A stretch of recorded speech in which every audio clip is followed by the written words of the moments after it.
واخيرا الفيديو المنتظر، روشتة التعامل مع رجل برج الدلو. راجل برج الدلو اللي مجنن الستات والبنات. 85% من الشكاوى في الاستشارات اللي بتجيني على الانستجرام من رجل برج الدلو. انتوا متخيلين؟ فالموضوع بقى يعني خلاص، انا تعبت من كمية الشكاوى اللي بتجيلي، وتقريبا كل الشكاوى 90% منها نفس الطريقة، بس بطريقة مختلفة، اللي هو التجاهل. ما بيكلمنيش، كان بيهتم قوي هدير في الاول، بعد كده دلوقتي بقى بيسيبني بالاسبوع والاسبوعين والشهر ويرجع تاني. بيتكلم معايا بمزاجه، بقفشه بيكلم بنات، بيبعد مرة واحدة، معرفش عنه حاجة، بيهني، بيزعقلي، بيشتمني، بيرجع تاني بمزاجه. فجأة بيبقى قاسي، فجأة مش عايزني، فجأة بحاول ان انا اتواصل معاه ما بيردش عليا. بصوا يا جماعة، قبل اي حاجة بس عشان ما انساش، عايزة اخش على الموضوع على طول. اللي محتاج اي استشارة عاطفية، اللي عايز يحجز معايا استشارة، عايز يتكلم معايا في اي مشكلة، يبعتلي على الانستجرام. الموضوع بيكون المكالمة بتكون مدفوعة الاجر.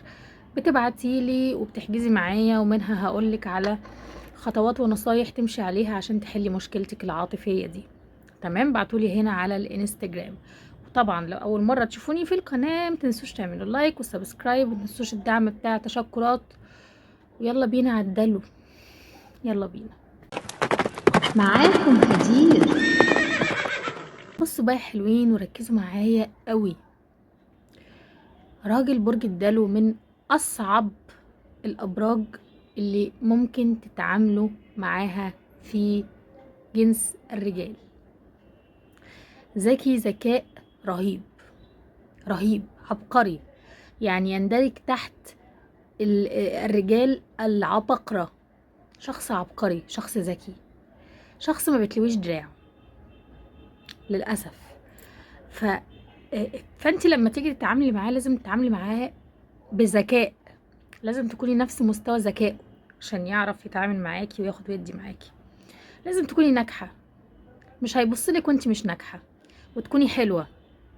الاتنين، تكوني ناجحة وتكوني حلوة، الاتنين مع بعض. لو انت محققاهم فيكي، اعرفي ان الدلو مش هيسيبك. تكوني ناجحة وتكوني حلوة. طيب هدير، يعني انا دلوقتي لو كنت حلوة مهتم بنفسي وشكلي وجسمي، كل حاجة فيا بلس ان انا ناجحة، هل كده الدلو هيحبني ومش هيسيبني؟ زودي كمان حتة الشخصية، شخصيتك تبقى قوية. الدلو يحب الانثى اللي شخصيتها قوية، ما تكونش دلدولة، لازم توصلي لمرحلة ان انتوا الاتنين بتحترموا بعض. ما ينفعش ان هو يشتمك شتيمة وتسكتي تقولي عادي ده بيهزر، لا، مش هيحترمك بعد كده، وهيمسح بيكي القبلات. من اول موقف شتمك او تعدى عليكي بالكلام، انت تاخدي موقف، انت شهرين ما تكلميهوش مهما عمل اللي ما يتعملش عشان يصالحك، لا معلش، تغلط فيا ممنوع، حوار دوت ما ينفعش. لما تعذبيه عشان تصالحيه، والله ما هيحاول يغلط فيكي تاني. والدلو من الابراج اللي بتتعلم الادب. يعني ايه بتتعلم الادب؟ يعني لو انت قفشتي عليه في موقف معين هو عمله غلط، وفضلتي فتره كده معجباه، مهما يجي ومهما يقولك انا اسف وحقك عليا وما ترضيش انك تتصالحي والكلام ده، لما تيجي بقى تصالحيه وخلاص كده هو اتعلم الادب، خلاص هو فعلا هياخد باله في اي حاجه هي بتضايقك مش هيعملها. الحوار ده موجود فيه، يعني خلاص عرف الحاجه دي بتضايقك مش هيكررها تاني. فانت لازم يكون عندك القوه في انك انت عملت معايا حركه، الحركه دي لا تغتفر. والله بص بقى بمزاجي هشوف ساعتها انا هقدر اسامحك ولا لا، في الوقت اللي انا اشوف ان انت فعلا ندمان فيه. مش حته ان انا اسف وانا حقك عليا وانا بحبك وخلاص والموضوع يخلص، لا لا لا لا، شويه كده، شويه روح كده الف لفه وتعالى تاني. تمام؟ ساعتها شخصيتك هتطغى، هيخاف منك، هيبدأ ان هو يهاب منك، هيبدأ ان هو ما يستغناش عنك، هيحس ان انتي واحدة مختلفة، واحدة. هو كده كده الدلو بيعرف بنات كتير، مش عايزين نضحك على بعض. الدلو من الابراج اللي بتلف كتير وتصاحب كتير وتحب تكلم بنات كتير، والموضوع ده موجود فيه. لكن بيحب بسهولة؟ لا، ما يحبش بسهولة ابدا. الموضوع ده نو نو نو واي. اوكي، يتعرف، يخرج مع دي، يهزر مع دي، بنات حواليه كتير، عارفين حواليا كتير، بس للراجل الدلو حواليه كتير، لان هو من الابراج اللي دمها خفيف، ومن الابراج اللي عندها حتة خفة الظل والضحك والنكت والجدعنة. شخص جدع جدا، يعني لو واحدة مثلا طلبت منه خدمة يعملها لها، جنتل كده في نفسه. فهو هتلاقيه بيتعرف على بنات كتير، وانت هتكوني عارفة ان هو بيتعرف على بنات كتير، ودي حاجة موجودة فيه، فانت لازم تتقبلي حاجة زي كده. النقطة هنا في ان هو عرفك. اوكي، انت عرفتني، يبقى كل البنات اللي حواليك دول ما ينفعش ان هم لسه يبقوا لسه موجودين عندك. انا بكل البنات خلاص. انت بتدور على صديقة، انا الصديقة. بتدور على حبيبة، انا الحبيبة. بتدور على واحدة تحكي لها وتشتكي لها همك، انا موجودة. على الرغم ان برج الدلو برج غامض جدا، ومش سهل خالص ان هو يطلع اللي جواه، مش سهل ابدا ان هو يقولك او يشتكي ويقولك ان الدلو مكتئب. يعني هو كشخصية، كراجل دلو، هتلاقيه كده عنده حتة كآبة، تلاقيه مكتئب. هو عنده اكتئاب داخلي بس مش عارف من ايه، هو نفسه مش عارف ايه سبب الاكتئاب اللي عنده. دايما تلاقيه متقوقع في قوقعة كده لوحده. دايما تلاقيه بيسمع امير عيد والحاجات، الناس اللي هي اللي بتقعد تغني في اكتئاب واكتئاب، خش في اكتئاب وحاجات كده. هو شخص كئيب، هو شخص كئيب. هتلاقيه كده كئيب، على الرغم ان هو خفيف الظل وبيضحك ويهزر لما يجي يهرج وينكت، بس لما يبقى قاعد مع نفسه كده تلاقيه انفصل كده عن العالم والناس، مش عايز حد يعرف عنه حاجة. في كده. وفي الوش التاني الدلو، هتلاقيه انسان مش هتعرفي له ماسكه. عشان كده بقول لكم الدلو من اصعب الابراج في التعامل معها، هي والجدي.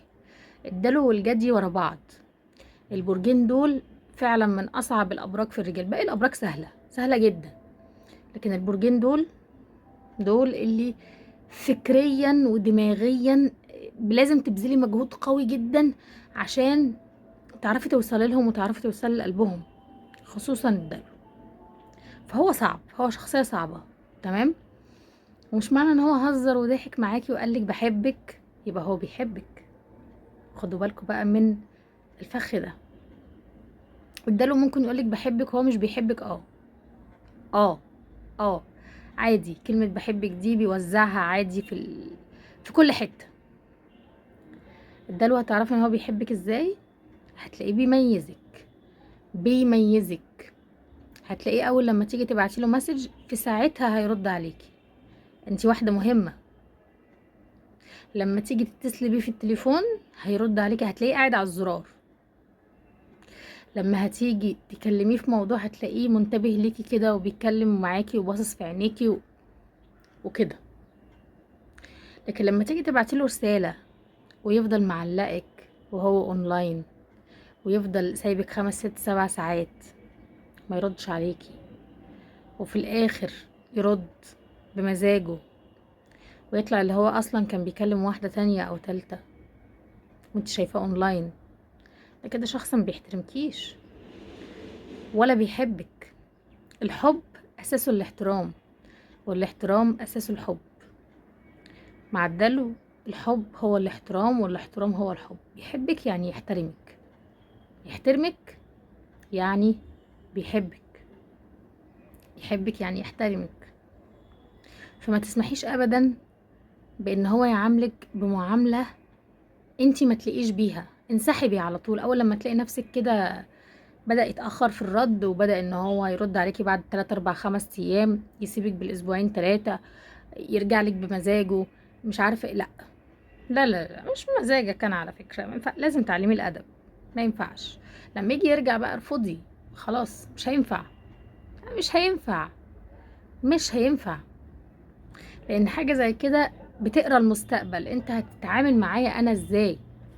هو المشكله انا قلت لكم الدلو عنده مشكلته ان هو بيقارن ما بين اللي بيرتبط بيهم، بيحب يختار الاختيار الانسب، يختار الاختيار الانسب، الاختيار الانسب بالنسبه لي، لان هو في حته انانيه. برج الدلو عنده حته انانيه كبيره، فلازم البنت اللي يختارها لازم تجمع ما بين الذكاء، تجمع ما بين الشكل الحلو، تجمع ما بين انا قلت ايه، الذكاء والشكل الحلو والشخصيه، وانك انت تكوني ناجحه. عندك الثلاث حاجات دول. وطبعا لازم يكون بيحبك، لان الحب برضو عنده يعني مش سهل. الدلو بيحب مره واحده في حياته، مره، هي دي اللي قلبه بيدق لها بجد، هي دي اللي بيحس ان هي دي اللي قريبه من روحه، قريبه من قلبه، هي دي اللي ما يقدرش انه يشوف واحده تانية غيرها. طب هدير هو قال ان هو بيحبني، وقال ان هو مش قادر يبعد عني، وقال لي كل الكلام ده. برضو تاني بقول لكم ما تاخدوش بكلام الدلو.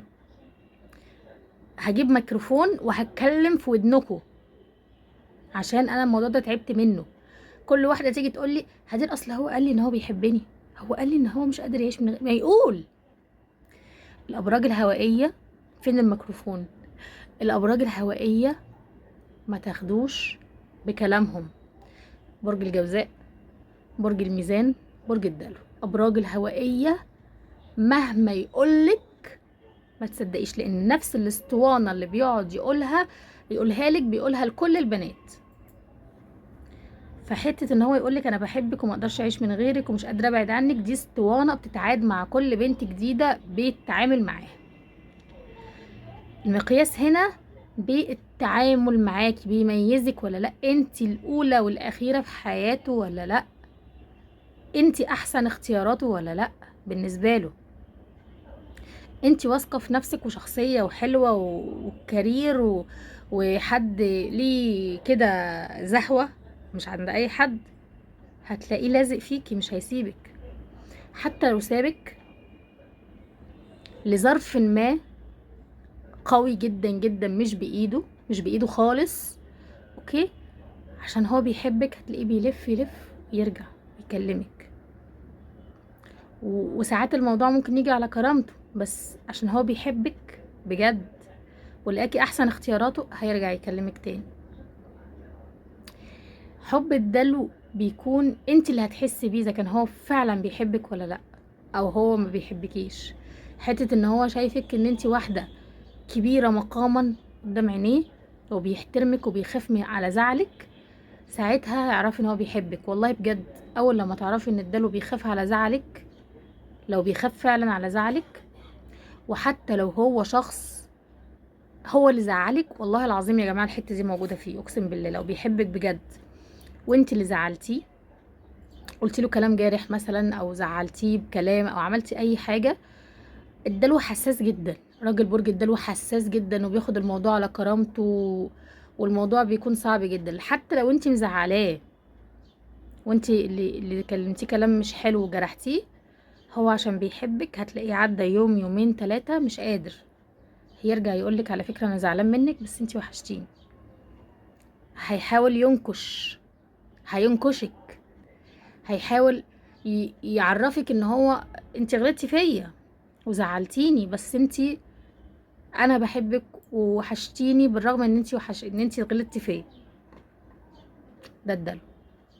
لكن واحد تاني بقى ما بيحبكيش، هيستنى على الكلمه، يعني الكلمه انت هتقوليها له مثلا جرحتي بيها، والله يعمل لك بلوك ويختفي ومن غير اصلا ما تجرحيه. هو لو مش عايزك هتلاقيه مره واحده هوب فلسع زحلقك.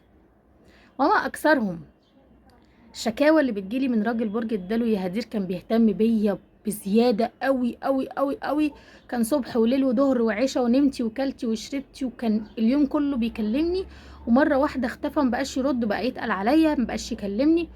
دي الاستراتيجيه بتاعت الدلو، لما بيجي بيتقل عليكي ويوصل لمرحله ان هو خلاص بقى انتي ما بقيتيش ذات شيء اقدر ان انا اكتشفه، او ان انتي خلاص انتي كل اللي انتي فيكي ده انا اكتشفته اصلا، خصوصا لو انت اديتيله حاجه، خصوصا لو انت بعتيله صور، خصوصا ان انتوا بتتكلموا مع بعض بالليل بعد الساعه 12 ويقعد يكلمك في كلام شمال وكلام خارج.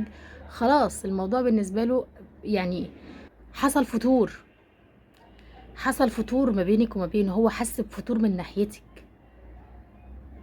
فتخلي بالك انت بتديله ايه، انت بتعملي معاه ايه. انت شايفه ان هو صادق، انت مصدقاه، اداله ما تصدقيهوش. وانا اسفه ان انا بقول حاجه زي كده، ما تصدقيهوش، لان هو استاذ في اللعب بالكلام، استاذ، استاذ ورئيس قسم. وانا اسفه تاني ان انا بقول حاجه زي كده. ممكن يلعب بيكي، ممكن يكون حاسس ساعتها ان هو كان بيحبك وفجاه يكتشف ان انا لا، انا مبحبهاش، مش هي دي اللي انا عايزه. هوب يروح مزحلقك الزحليقه الكبيره، تيجي انت بقى تقعدي تولولي وتلطمي وتجيني انا بقى، انا اللي اشيل الطين. ده اللي بيحصل، هو ده اللي بيحصل، ده اللي بيحصل. انا اللي شايله الطين. لما بيحصل حوارات زي كده جيني هدير الحقيني، 1 2 3 4، اتصرف ازاي؟ طب تتصرفي ازاي لما يسيبك بقى ويتجاهلك وما يتكلمش معاكي وبتاع والكلام ده؟ حاجه واحده هتعمليها، المعامله بالمثل. موضوع سهل وبسيط، مفيهوش اي حاجه فيها اختراع. سابك، مبقاش يتكلم معاكي، بقى ينفض لك الموضوع بالنسبه له بقى خلاص، انت بقيتي شخصيه رخمه، بقيتي نكديه، بقيتي واحده. المعامله بالمثل، انت سبتني، انت هوا، يلا. لكن المشكله ان انواع البنات بقى بتيجي ايه، تقعد تروح تتكلم، هو انا خلاص انا مبقتش في حساباتك، انا كده خلاص، انا زعلانه منك على فكره، انت بتعمل معايا كده ليه، انت على فكره مبقتش تحبني، خلاص انا كده الكلام ده والله العظيم لا يطفشه النهارده قبل بكره. لكن الحاجه الصح اللي انت تعمليها، بيتجاهلك تجاهليه، ما بيكلمكيش ما تكلميهوش، عيشي حياتك عادي، روحي وتعالي واقعدي وبلاش اكتئاب. هتلاقيه عدى، حتى لو هو كان واخد قرار ان هو يبعد عنك ومش عايز يتكلم معاكي تاني، لو انت فيه بنسبة 25% بس من قلبه انت جواه، هتلاقيه لف لف ورجع قالك ازيك عاملة ايه، اخبارك ايه. ساعتها ردي عليه عادي جدا جدا جدا طبيعي، الحمد لله كويسة تمام. بس طريقة كلامك هتبين ان انتي واخدة جنب منه وعارف ان هو غلطان، بس انتي ردي عليه برسمية، انا كويسة تمام. طب انا عارف انك زعلانة مني، وعارف ان مش عارفة ايه وعارف ايه، يقول اوكي تمام، انت واخد فكرة، الفكرة دي خليها مع نفسك، انا ماليش علاقة باي حاجة انت بتفكر فيها، انت خلاص مبقتش فارق لي، انا شفت حياتي. الموضوع ده هيزعله بس هيعلمه الادب، هيحاول يرجع تاني ويكلمك تاني ويبتدي من اول وجديد تاني، ويمسك تاني من الاول ويكلمك ويهتم بيكي تاني من الاول وهكذا. لكن حته انك انت تعيطي وتكتبي له عريضه من فوق لتحت على التليفون، وانت فاكرني ايه، وانا مش عارفه ايه، وانا غلطانه ان انا ما امنت الواحد زيك، والحاجات الغريبه اللي انا بشوفها دي، ما ينفعش، ما ينفعش يا بنات، ما ينفعش انت بتعملي ده، ما ينفعش. هيسيبك، هيسيبك والله، وهيكسر وراكي قلتين 3 4، وهيشوف اللي احسن منك ويرتبط بيها. غلي نفسك، اعرفي قيمة نفسك، حاولي تبقي مغرورة، حاولي تبقي واحدة عارفة قيمة نفسها. انا واحدة بشتغل، انا واحدة ليا كاريري، ليا حياتي، ليا صحابي، خلاص انت مش هتفرق معايا، ما دام انا مش فارقة معاك فانت مش هتفرق معايا ببصلة. هنا ساعتها الدلو بيتعدل. لكن انك انت تجري وراه، صدقيني هيرميكي. هي دي التعامل الصح مع الدلو، هو دي الطريقة الصح اللي تتعاملي بيها مع الدلو.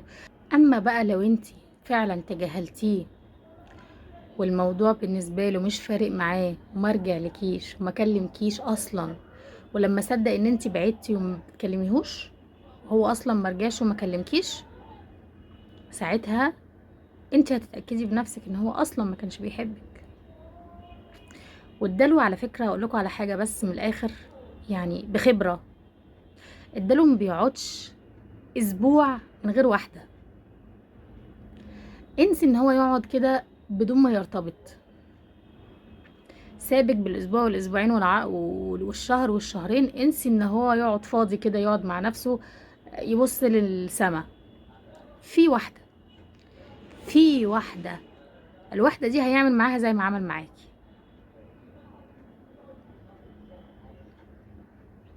فانتي ما تبذليش مجهود في انك انتي تروحي وتكلميه وتعيطي له وتعملي والكلام ده خالص خالص. اللي انتي هتعمليه خلاص، انت مش عايز تكلمني في داهيه، عادي، مش فارق معايا على فكره. كان في ما بيننا حب وعشق وكلام رايح وكلام جاي ومش عارفه ايه وبتاع. نحاول نسيطر على مشاعرنا. انا عارفه ان البنات بتعاني وبتقعد تعيط وتبهدل نفسها، ده بسبب ان الدلو ليه استراتيجيه زفت، بان هما بيعرفوا ازاي يدخلوا اهتمامهم الزايد قوي في دمك. يعني ايه؟ يعني بيقعد يهتم بيكي لدرجة ان انت تدمنيه، بتبقي مدمناه. فلما يجي يختفي انت تتجنني، زي بالظبط ما بتشربي سجارة وفجأة تبطلي السجاير تتجنني. فهو بيدخلك عن طريق دمك، عن طريق الادرينالين، بيعلي اهتمام فبتتعودي. فهو اول لما هو بيختفي خلاص انت بقى تتجنني. لا، انا عايزاك تكلمني، عايزاك تهتم بيا، عايزاك تقولي كذا كذا كذا كذا كلام حلو. فلازم لو انت شايفاه واحد بيلعب، بيخونك، مش معاكي، ما بيقدركيش، بيشتمك، يعني الحاجات الوحشه كلها بيعملها، لازم ان انت تتعافي من علاقه توكسيك زي دي. وراجل الدلو توكسيك 1,000,000%. هو شخص توكسيك الا من رحم ربي. يعني خلينا اقول 98% من رجاله برج الدلو توكسيك. يعني ايه توكسيك؟ يعني شخصيات سامه، شخص سام. هتلاقيه بدأ بقى ان هو بعد ما يتكلم معاكي بدأ يدخل معاكي في الكلام الشمال، واعملي لي وصوري لي واعمليني وتعالي نتقابل وتعالي. هتلاقيه مصيبة سودة. فانت تخلي بالك من نفسك وتقدري نفسك وتعرفي كده ان انا واحدة مش من الشارع. اوكي؟ وعززي نفسك.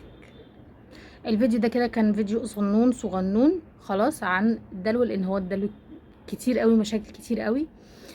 اكتبوا لي في الكومنتات لو في اي مشاكل او اي حاجه عايزين تسالوني عليها. انا هفضل بعد ما ارفع الفيديو ده لمده نص ساعه كده اراقب الكومنتات وارد عليها.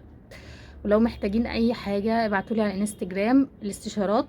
لو عايزين تتواصلوا معايا شخصيا ابعتولي على الانستجرام. وزي ما قلت لكم الاستشاره بتكون مدفوعه الاجر، لان انا هاخد من وقتي واكلمك وهحاول احللك الموضوع اللي عندك ايا كان. مش لازم الدلو بس، لو مع برج تاني او مع اي راجل تاني ابعتولي. وما تنسوش اللايك والسبسكرايب، وانا بحبكم جدا. احنا قربنا على 50,000. انا مبسوطه بيكم وانا فرحانه بيكم وانا بحبكم جدا، انتوا زي اخواتي وعيلتي. الناس اللي بتدعمني انا بحبكم. وكان معاكم هدير.